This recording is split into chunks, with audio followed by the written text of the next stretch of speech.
promised a $10,000 bonus and then not getting it. Well, that could be the reality for nearly 800 New Orleans police officers. Yeah, that revelation stunned both Mayor-elect Helena Moreno and her team, as this big bonus is an incentive for officers to stay or join the force. WDSU investigator Aubrey Killian explains how much money is on the line and if cops will ever see the cash. Aubrey.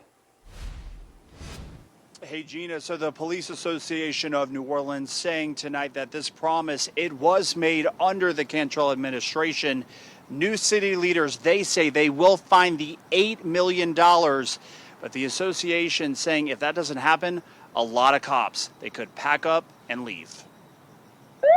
It definitely is a blow, I think, to morale, to recruiting, and to retention. Melanie Talia with the New Orleans Police and Justice Foundation says the majority of the city's 910 police officers are in limbo for a $10,000 bonus. So that's another $8 million that now I'm going to need to figure out. Mayor-elect Helena Moreno says she learned the news from Mayor LaToya Cantrell's team right before the new year. She's entering her term with a more than $200 million deficit.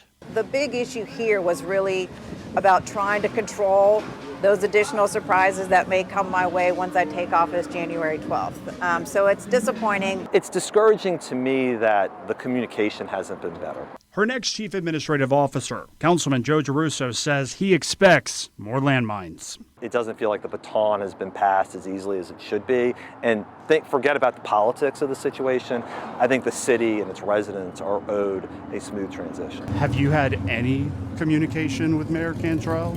We communicated some at the beginning of the budget process, but that's the last time we've communicated. And when was that?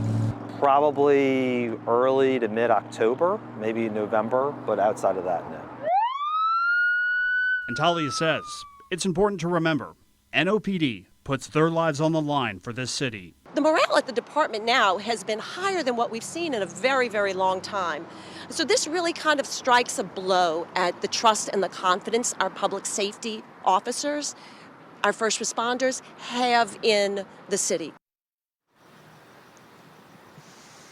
And we have reached out to Mayor Cantrell's office multiple times today. We have not heard back. Also, there is a flyer circulating with NOPD about a potential blue out the first week for Mayor-elect Moreno's term.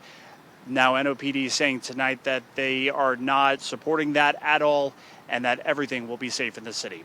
Reporting live, I'm Aubrey Killian, WDSU News. Well, developments into how the city plans on paying these officers are expected in the coming days. Stay with WDSU for those details.